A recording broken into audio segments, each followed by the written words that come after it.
What if the pull you feel isn't a flaw to be fixed, but a summons to be answered? What if the ache that visits you at midnight, the restless current that won't let you numb out or drift back to sleep, is not temptation trying to break you, but a bell ringing you upward? From a distance, it might be misread as repression. Up close, it is nothing of the sort. This is transmutation, rising into your true strength, not by strangling desire, but by reading it, honoring it, and finally, directing it. Because if you are among the ones set apart, your sexual energy is not random noise. It is a threshold. It is the last gate before awakening widens. The moment you start seeing it that way, the landscape of your life rearranges. Each time you refuse to spill power into nothingness, you are not merely resisting. You are consenting to destiny. You are calling your scattered sparks home and forging them into a single coherent current. The mind clears. The breath evens. The body stops trembling for novelty and begins to stand for truth. Deep inside, the spirit gathers voltage, quiet, undeniable, something the world cannot name yet cannot ignore. You aren't shrinking from life. You are consolidating life. You aren't denying who you are. You are discovering how vast you can be when your fire has a hearth. This is the hidden architecture of abstinence. It is not a calendar of days, it is a reclamation of authority. It is the first alignment of a presence so grounded that silence gains mass and stillness carries consequence. Touch that stillness once, really touch it, and you'll recognize it like a birthplace. The lesson becomes obvious. The conflict was never only about resisting release. It was about revealing identity. It was about remembering that desire is not your master or your enemy. It is your messenger, and you are its steward. Only from that recognition does a new invitation appear. This message is not a denial of the body. It is an elevation of the body's power. It does not shame heat. It gives heat a direction. Transmutation means you stop negotiating with urges and start alchemizing them, turning impulse into focus, ache into devotion, appetite into prayer. If something in these words resonates in your chest more than in your head, it's because you are nearing the end of an old cycle and the beginning of sovereign clarity. Mark it. Declare it. In the comments, write 99 as your signal, not as superstition, but as a seal. The release of shame, the end of confusion, the birth of clean sight. When you place those digits, you're not adding a number. You are aligning a frequency. And if you haven't subscribed yet, do it now. Not to feed an algorithm, but to anchor the part of you that just woke up. This is a space where truth is not avoided. It is walked into slowly, reverently, powerfully. Stay with me to the end. The fire moving in you is not here to scorch your life. It is here to illuminate. It is not trying to destroy you. It is trying to crown you. Mastery does not mean the absence of desire. It means desire in service to destiny. When that alignment clicks, when your breath, your body, and your will begin to agree, you'll know why you were called upward in the first place, not to abandon your power, but to become it. Before a man ever prevails against the impulses of his body, he must enter the theater where no one can follow. The quiet, tireless conflict waged inside his own head. Lust doesn't just brush the surface. It lays a film across perception, a fine grit that dulls edges until certainty blurs and clarity feels like a memory from another life. You can keep your posture straight, your schedule full, your metrics impressive, and still be moving through fog. Many men who look formidable from the outside aren't lazy or broken. They're obscured. Their minds are misted by 1,000 microsignals, and under that weather, direction dissolves. It rarely announces itself. It begins with a glance that lingers a breath too long, a scroll that stretches past intention, an image that slips behind the eyes and nestles into the nervous system. These tiny permissions, harmless in isolation, accumulate into static, constant, low-volume interference that frays focus by degrees. Motivation thins. The inner compass spins. The voice of God becomes faint beneath a swarm of lesser frequencies. The threat is not only the picture on the screen, but the current it triggers. Each click coaches the brain to crave another, teaching attention to scatter like leaves in wind, training desire to chase novelty at the expense of meaning. Cut that circuit, even briefly, and something almost medicinal begins to unfold. At first, it is small, easy to miss. A morning arrives, and the air in your thoughts feels ventilated, as if a window you didn't know existed has been cracked open. Colors gain dimension. Time stops racing and starts moving with you. Conversations regain texture.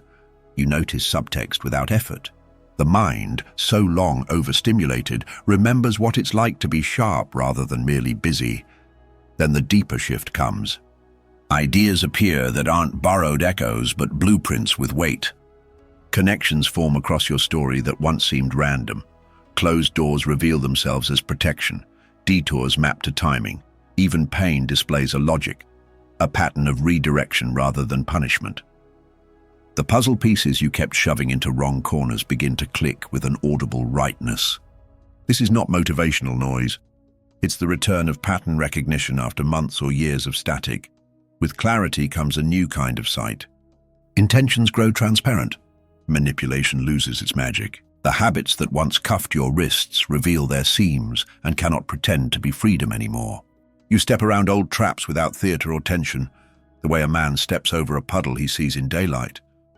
And in that same daylight, the voice of the spirit stops sounding like a far-off whisper and resolves into a steady frequency, a guidance that doesn't shout, but doesn't stutter either. Present in the margins of every decision, understand this: such sight will be resisted.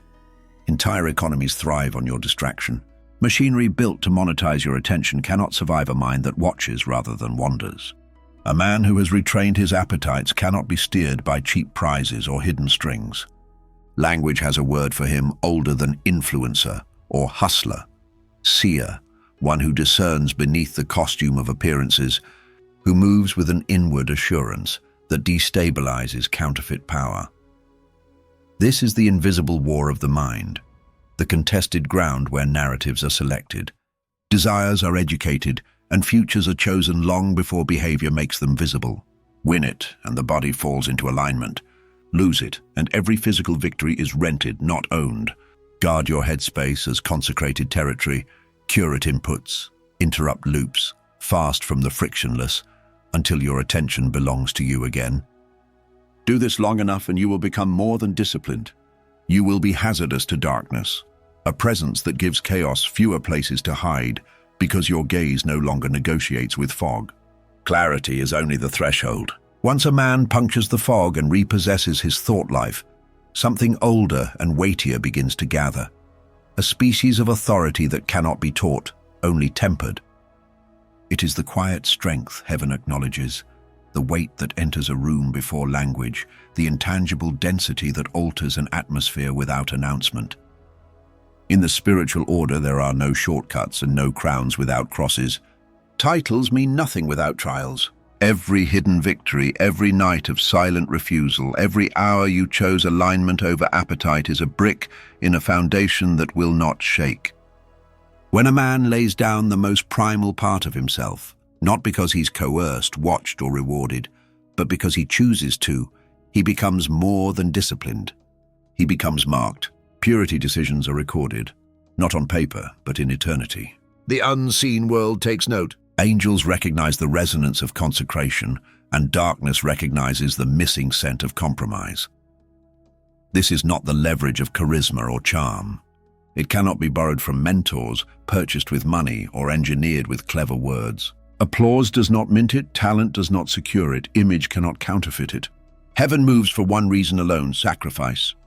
When God observes a man deny himself in secrecy, guarding his bed, his eyes, his impulses when no witness stands by, he entrusts that man with a different order of power. It carries a frequency. Rooms still, hearts become attentive, noise loses its nerve. Words released from such a vessel are not merely heard, they land. Prayers whispered in obscurity become structural in history. Quiet petitions that ripple into families, cities, generations. Chains loosen. Doors that should not open, open. Hearts that should not soften, soften. This is the economy of hidden obedience, exponential impact from unseen fidelity. Even opposition reads it. Darkness does not flee with melodrama. It reorganizes. Forces that once attacked head-on switch to circle tactics, to seduce, distract, and dilute. because a man who has conquered his flesh is difficult to conquer by any other means. They sense the non-negotiable flame and the unyielding stillness, and they weigh the cost of a frontal assault. This is why temptation evolves with your authority. It becomes subtler, curated, plausibly holy. It stops shouting and starts whispering in your language, offering timing, opportunity, and connection draped in flattery. But authority is not a trophy. It is a trust. To carry it is to accept a holy weight, to speak when silence would be easier, to stand when the crowd kneels, to protect when compromise would purchase comfort. It is an unpublicized commission to bring heaven's intent where you set your feet. Such weight demands humility, because power without humility corrodes, and vigilance, because elevation increases the precision of enemy plots. You may not notice the shift at first. A conversation pauses when you arrive. A stranger listens harder than expected. Invitations appear without striving. Old friends sense a difference they cannot name. None of it is coincidence. It is the echo of alignment, the signature of a life that agrees with heaven and is now impossible for hell to ignore. This is the dividend of the hidden war, a man whose presence itself carries evidence of victory. He does not announce himself because the spiritual realm already has. He does not force influence because influence follows him. His authority flows not from platform but from private surrender, not from visibility but from vows no audience applauded, and yet all creation now respects. And this is only the beginning, because real authority is not a destination, but an invitation to live as proof of the unseen, to shoulder a weight of glory that turns ordinary ground into holy ground, to walk the world reminding it that sacrifice is never wasted and purity is never forgotten. With authority comes a new crucible, attraction. After a man conquers inner chaos, he radiates a stillness the world cannot name. People feel it before they notice it. Rooms quiet, not in fear, but in recognition of something rare. The very energy he stewarded begins to magnetize.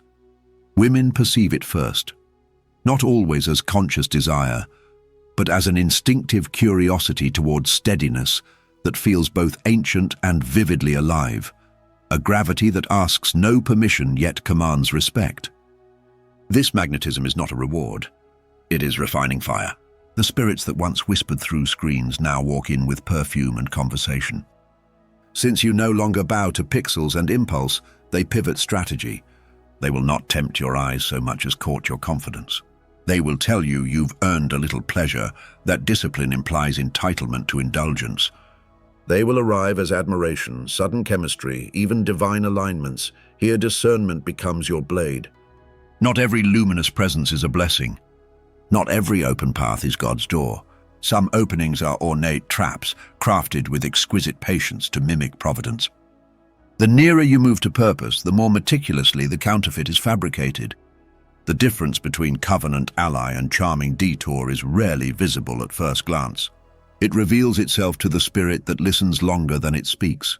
Return to the same stillness that carried you through earlier wars. Read substance, not surface. Ask precise questions of your own soul. Does this connection deepen my alignment or drain the focus I bled to regain? Does it sharpen my obedience or dilute it? Does it amplify my clarity or reintroduce the fog in a prettier vessel? Those who slip here forfeit more than momentum. They train the enemy in their patterns. But those who remain, who guard their frame, who refuse to trade lasting authority for momentary affection, emerge untouchable. Their restraint becomes a lighthouse. It draws attention, yes, but more than that, it compels respect. More than respect, it evokes reverence for the God who steadies them. And within that paradox, the secret appears. The right woman, the rare counterpart designed to walk beside a man of weight, is not charmed by spectacle. She is drawn by the same stillness the counterfeit tries to disrupt. She prays more than she posts. She honors silence instead of filling it. She sees holiness and does not try to possess it. Authentic connection reveals itself only after imitation has been declined, so the vow is simple and severe: remain focused. Stay hidden until your season. Let purpose outrank urgency. Measure offers by obedience, not by opportunity. A man who refuses to be hurried by charm or hijacked by sudden access becomes difficult to move by any other means. He does not chase what is next. He embodies what is next. His life speaks legacy instead of conquest, stewardship instead of spectacle. This test of attraction is the crucible of authority. Pass it, and your influence is purified. Fail it, and the cycle restarts. Endure with patience, and you will discover that the intimacy assigned to your life was never meant to detour your mission. It was meant to join it, strengthen it, multiply it. In that union, attraction ceases to be a threat and becomes a witness. Two lives, equally consecrated, carrying a weight that rooms feel before words, turning ordinary days into altars where heaven recognizes its own. Legacy is the silent architecture of forever, an invisible cathedral rising from choices no one applauded, prayers that never reached a microphone, and temptations declined in rooms with no witnesses. Accolades tarnish, slogans go out of fashion, statues weather and fracture. Yet legacy, true legacy, keeps working after breath has left the lungs of its builder. It is not a plaque, a headline, or a trending archive. It is the echo of obedience that continues shaping atmospheres long after the name attached to it has been forgotten. It is the residue of alignment that clings to places and people, turning ordinary geography into remembered ground. A living structure built from hidden yeses to God that time itself cannot dismantle. Such a man is not born ready-made. He's tempered in obscurity. His formation happens in corridors where applause cannot fit, in hours when the only confirmation is the weight on his own chest and the warmth of presence that refuses to flatter. He learns early that greatness without holiness collapses under its own shine, that influence detached from purity is a slow implosion disguised as success. While others sprint from one spectacle to another, he submits to the slower alchemy of restraint. Each honest confession, each guarded boundary, each quiet surrender is laid like stone underground, unseen but load-bearing. The world may never know the nights he wrestled with God until silence broke into tears, or the mornings he rose with a heart still vibrating from intercession. But heaven's ledger is meticulous, and nothing is lost in it. He understands that the victories that determine a life are not televised. They unfold in private campaigns against pride that wants to narrate, compromise that wants to negotiate, distraction that wants to fraction the mind. He fights for an uncluttered interior because he knows the mind is the staging ground of destiny. Before behaviors change, blueprints are drawn in thought. He measures success by alignment rather than applause, presence rather than performance. Before he answers, he listens until the edges of his own will soften. Before he moves, he waits until timing and truth hold hands. His highest ambition is not to be celebrated, but to be trusted with the next instruction, and then the next, by the one whose voice has become his horizon. With this density of surrender, the air around him subtly shifts. Opportunity begins to look for him instead of needing to be chased. People feel a gravity they cannot title. Conversations taper into attention when he arrives, not from intimidation, but from recognition. Some ancestral instinct whispering, here is a man whose eyes remember eternity. His very presence agitates the frenetic and stabilizes the fractured. Without raising his tone, he resets the pace of a space. Without issuing commands, he makes room for clarity to happen. Environments bend toward coherence because his life has become a reference point for it. The authority he carries is not charisma. Strategy cannot manufacture it, charm cannot simulate it, cleverness cannot defend it. It flows along the channels carved by a life laid down. His silence has weight because it is crowded with prayer. His words travel with force because they were forged in restraint. When he intercedes, inherited patterns loosen at the root. When he speaks, hardened hearts find the hinge. When he simply stands, the atmosphere tilts toward truth as though recognizing an old law. People may not pass the mechanics, but they sense the order. This man belongs to a different government, and it shows. Because legacy is heavy, he lives carefully, but not fearfully. He knows decisions send ripples into futures he will never inhabit. A single careless indulgence can crack the architecture he's building for those after him. That knowledge does not paralyze his joy. It focuses his love. He chooses relationships with discernment because every bond is a bridge. Some carry blessing, others traffic ruin. He speaks with deliberate honesty because words are seeds with seasons. What he says today ripens in someone else's tomorrow. He handles offense with mercy and boundaries with clarity, understanding that forgiveness without wisdom breeds cycles and firmness without compassion breeds deserts. He refuses to measure influence by volume or head count. Impact, not optics, is his metric. Children not yet conceived will grow under skies cleared by his nighttime groans. Households will feel strangely safer because he refused an easy compromise no one else even saw. His hidden prayers become invisible architecture, walls of quiet protection, windows of unexpected hope, doorways of timely provision, for people who will never know the source of their shelter. The fragrance of his obedience lingers like incense long after the vessel is gone, the kind of scent that makes a whole generation breathe deeper without knowing why. He bears the tension of vast responsibility and yet moves unhurried. Anxiety has no jurisdiction over the man who travels at heaven's cadence. He has learned that timing is as holy as truth, that arrival is not achievement if it comes at the cost of alignment. He lets seasons do their sanctifying work. He trusts the patience of God more than the panic of man, precision without haste, conviction without noise. His life sinks to a different metronome, and all else calibrates or falls away. If you look closely, you'll discover that the mass of his life is not constructed from dramatic gestures, but from ordinary moments elevated by fidelity, choosing to bless instead of retaliate, to serve instead of posture, to protect what is sacred when convenience would be cheaper. This is where legacy is poured, teaspoon by teaspoon, until the jar becomes an ocean. The world calls those choices small. Heaven calls them structural steel. Each small obedience closes a breach through which future harm would have entered. Each quiet sacrifice lays a beam that will one day carry another's restoration.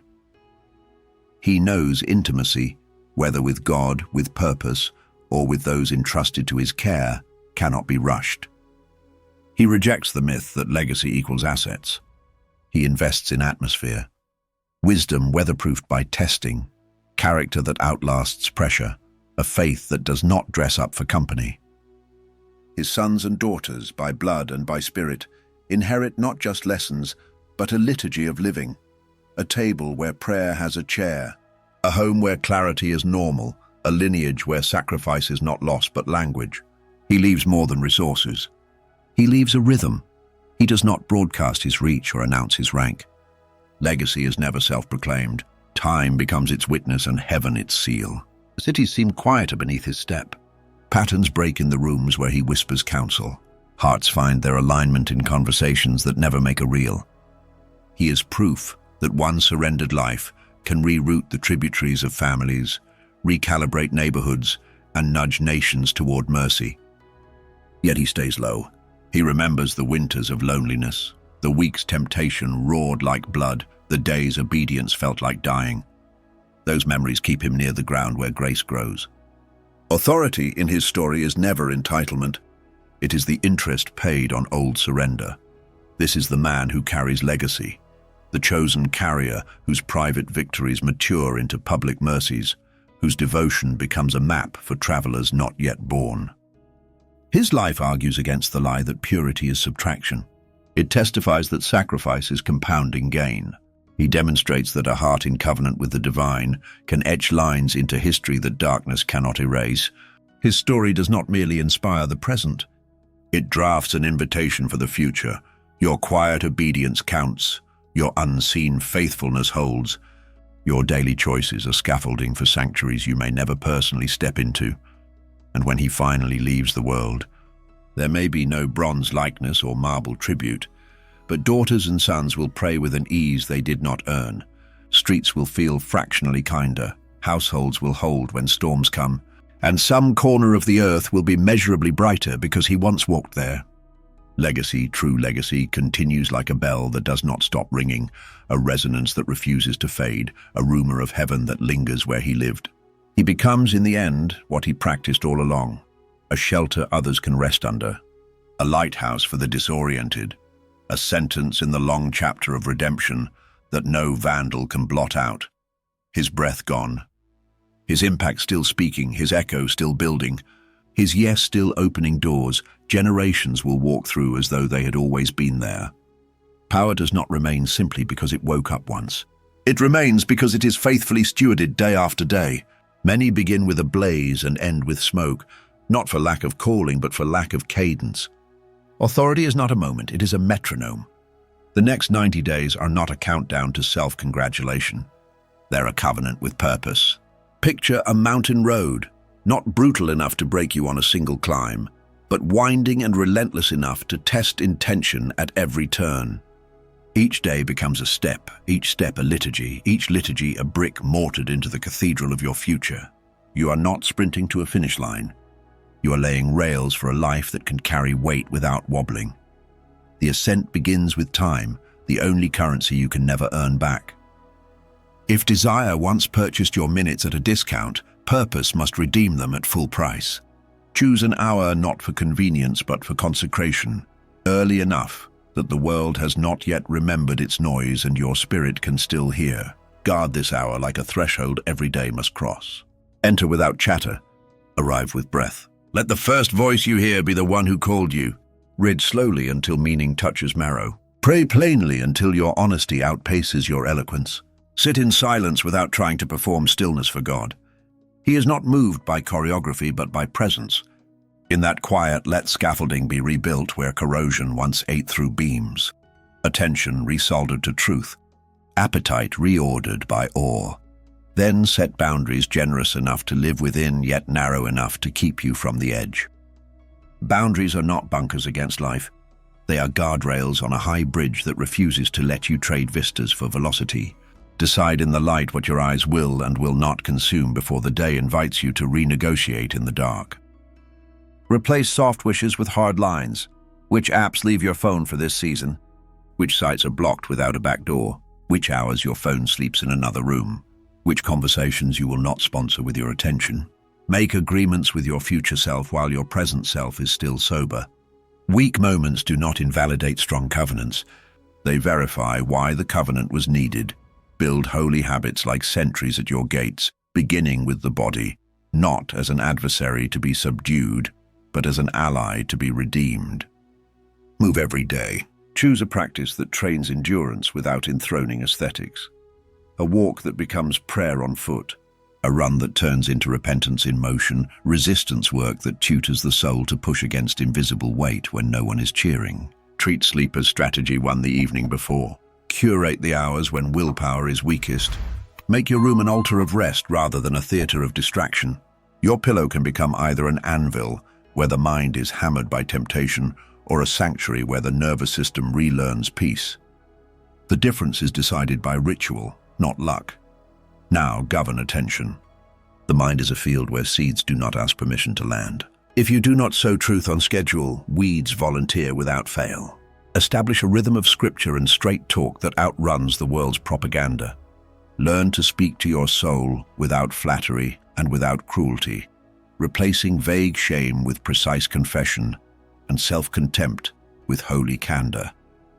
Say aloud what you are resisting and why. God is not informed by your statements, but your body is instructed by your spirit's leadership. Over time, your voice will stop pleading like a defendant and begin ruling like a king, not in bluster, but in clean authority. As the bones of habit set, assign your energy a mission. Lust thrives in the vacancy of unassigned hours. Apathy is simply zeal without a job description. Give your day work that cuts through fog.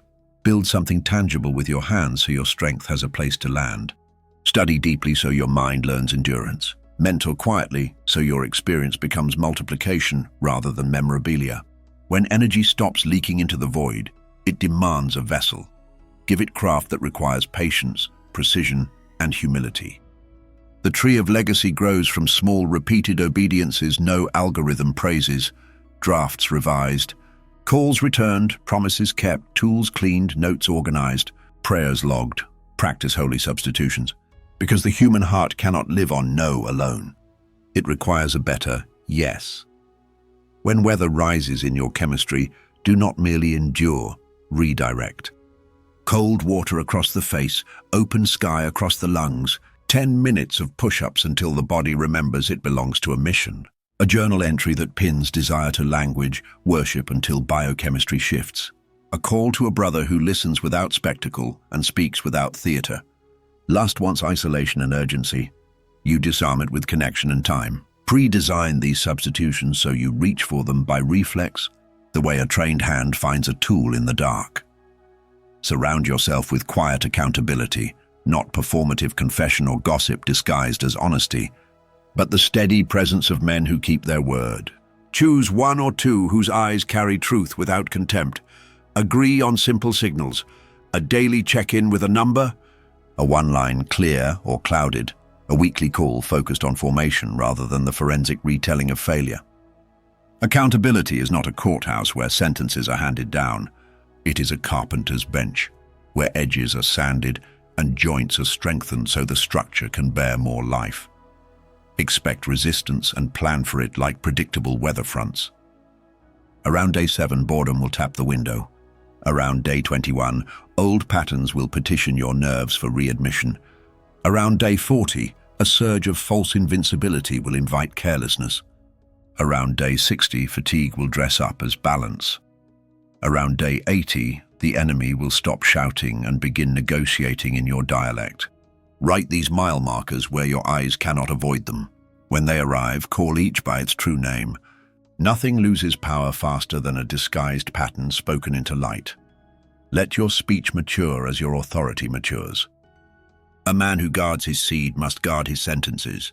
Retire the vocabulary of inevitability. I always, I never, I can't, and adopt the language of covenant. I choose. I consecrate. I refuse. I return. Words are reins on the inner horse. Careless phrases hand those reins to whatever mood happens to pass. Speak less and mean more. Use apology like medicine, strong, specific, restorative. Offer praise like prophecy, honest, upward, precise. Practice strategic silence, not to hide sin but to hold weight. Train honor in ordinary rooms. Lust trains the soul to take. Legacy trains the soul to tend. Wash dishes like a priest restoring vessels. Pay bills like a king stewarding a realm. Arrive when you said you would, stay as long as you promised, and finish what you began even when no ledger is kept. Such motions appear mundane, but they sculpt an interior architecture where power can live without corrupting. Heaven entrusts more to hands that are faithful with little, because nothing is little when it belongs to God. Relearn joy without a dopamine debt.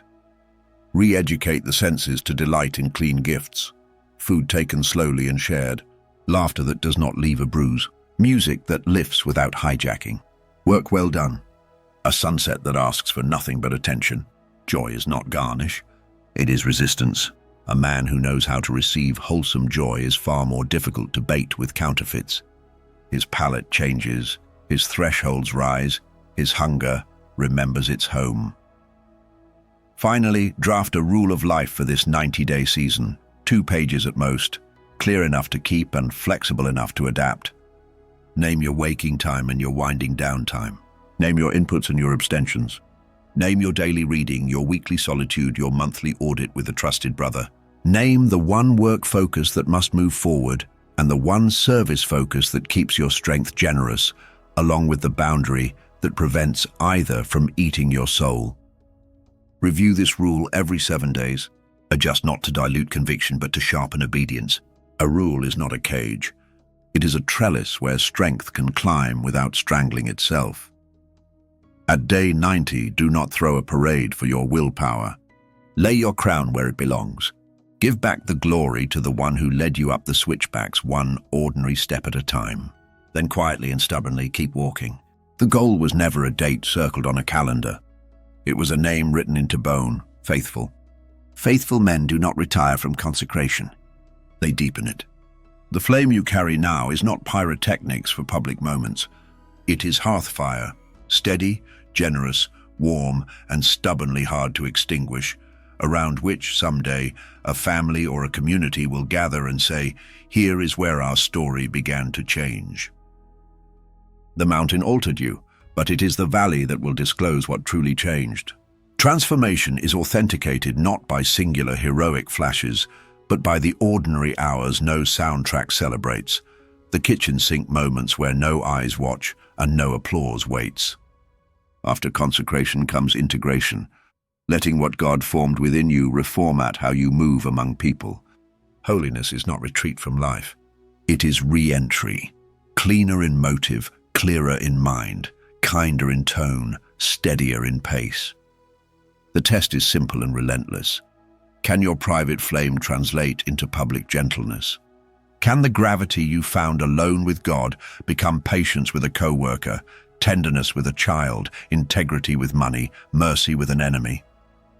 The Valley will ask these questions every day until your answers are muscle memory. Integration begins as posture before it becomes practice. Walk slower than your ego wants. Listen longer than your point requires. Let those around you encounter the quiet strength you fought for, not a dramatized version of it. Authority that needs amplification is not authority at all, it is anxiety in costume. Prefer substance over spotlight, consistency over commentary. Keep the small promises with sacred stubbornness. Arrive when you said you would. Keep confidences like treasure. Fix what you break without excuses. Clean up what you did not spill if it serves peace. These are not distractions from spiritual life. They are spiritual life translated into human scale. Your life will preach best when your words shrink and your patterns hold. From posture, move into service. Power hoarded turns sour. Power poured becomes wine. Begin each day with a quiet question that keeps you outward. Who can I strengthen today without needing to be seen for it? Carry a bag, share a skill, cover a shift, leave a room warmer than you found it. Pray a prayer in secret that only heaven hears. Treat the fire you carry like a hearth, not a torch for spectacle. Let it warm rooms, not singe them. As you practice this quiet generosity, your purity becomes safe for others. People rest under your presence because they can tell there is no hidden invoice attached to your kindness, no covert hunger for control. Service keeps strength from hardening. It turns weight into welcome. Guard humility as you would oxygen. You are not the lesson, you are the letter written by God and read by others. When praise arrives, let it pass through you before it settles in you, so it does not calcify as entitlement. When criticism shows up, sift it, own the truth embedded in it, and release the poison it may carry. Humility is not self-belittling, it is self-forgetfulness, the ability to keep the mission central and the king enthroned when your name is either cheered or ignored. The more God entrusts to your hands, the more you must remain small enough inside for his largeness to remain obvious. Sustain clarity with compact practices that fit into crowded days. Insert 1 minute of stillness before meetings, so you choose presence over performance. Breathe a short prayer when your stress spikes so your nervous system remembers its shepherd. Walk for 5 minutes after hard conversations to discharge adrenaline and return to peace. Treat attention like currency and spend it where love, wisdom, and craft compound. Refuse the outrage economy that profits from your agitation. If your inputs drift toward noise, bring them back gently, the way you would guide a child across a busy street. Reform is patient, or it is short-lived. Choose community over crowds. Find a few who love truth more than your image, and who will sit at a table where pretense has no chair. Invite brothers to ask you the questions that keep your soul honest. Are you carrying a tiredness sleep cannot cure? Where are you tempted to hurry God's will? What hidden joy did God gift you this week? The man who walks far without companions typically drifts crooked without noticing. Shared candor is not a spectacle. It is scaffolding. Let iron sharpen iron without sparks becoming a show. Return often to gratitude, the great equalizer that keeps kings barefoot. Gratitude dissolves comparison, resensitizes the heart to daily miracles, and converts survival into worship. Each evening, document 3 mercies: something learned, someone served, some beauty witnessed. Gratitude keeps the channel between heaven's voice and your nervous system open and unblocked. It tethers memory to wonder and wonder to obedience. Keep sight of the original why. You did not climb to become impressive. You climbed to become useful. The true mark of ascent is not a louder voice, but a gentler presence. Not bigger platforms, but deeper roots. Not more admirers, but more faithfulness. When pressure rises and schedules swell, return to the simple first steps. breathe, bless, begin again. Your life is not a 100-meter dash toward acclaim. It is a quiet procession, one surrendered yes, then another, until the city you have been building inside begins to take visible shape around you. You do not have to manufacture impact. Be faithful with what is in your hands, and the road will open at the speed of obedience. The same God who met you on the ridge will walk you through markets and hallways, kitchens and job sites, buses and classrooms, midnight living rooms and early morning commutes. Keep the flame. Share the heat. Stay inwardly small so God can stay outwardly large. Let your presence comfort the worn and unsettle the restless. Let your silence say something true about the one who steadied you when no one else could. You have crossed hidden battlefields and gathered quiet victories. You have felt desire tug and learned to transmute it. You have cut through the fog. You have carried authority without spectacle. You have endured the crucible of attraction. You have learned the slow cadence of rhythm. Purity revealed itself not as absence but as presence, not repression but transfiguration. Standing on the far side of this mountain, you are not the man who began the climb. Behind you, legacy is already laying track. Every unseen choice, every prayer without witnesses, every boundary drawn when no one was watching has become stone in a bridge others will someday cross. The world may never learn the hours you surrendered or the minutes you steadied when compromise whispered. But heaven saw, and heaven does not forget. Remember, the target was never a perfect streak or a tally of days. The target was alignment. To become a vessel sturdy enough to carry purpose without leaking power, and gentle enough to hold influence without crushing it. The authority you carry now is not a badge to display, but a basin to serve with. Carry it quietly. Let your steadiness become shelter, your discernment become direction, your peace become persuasion. When pressure bids you perform, choose presence. When hurry demands a show, choose truth. When noise swells, choose weight. And as you keep walking, accept that the road continues. Every dawn will still invite you to choose clarity over chaos, devotion over distraction, love over lust. But you are no longer a man hoping he might endure. You are a man who has demonstrated he can. The fire in you no longer burns to consume. It burns to guide. By that light, others will find their footing, feel their breath lengthen, remember their names. If this word awakens a resonance in you, if you sense you are part of a remnant being readied for more, stay connected not for algorithms, but for the reinforcement of your own soul. Subscribe as an active agreement with the life you are choosing to live, and as a quiet declaration in the open, type aligned in the comments. I keep walking. I keep building. I carry the fire without fanfare. This is not an ending. It is the beginning of a life that speaks even when you are silent. The kind of life in which steps become prayers, breath becomes witness, and days become proof that you were fashioned to be chosen, steady and enduring. Keep your pace, keep your place, keep your flame, and let the city God planted within you slowly appear wherever your feet touch the ground.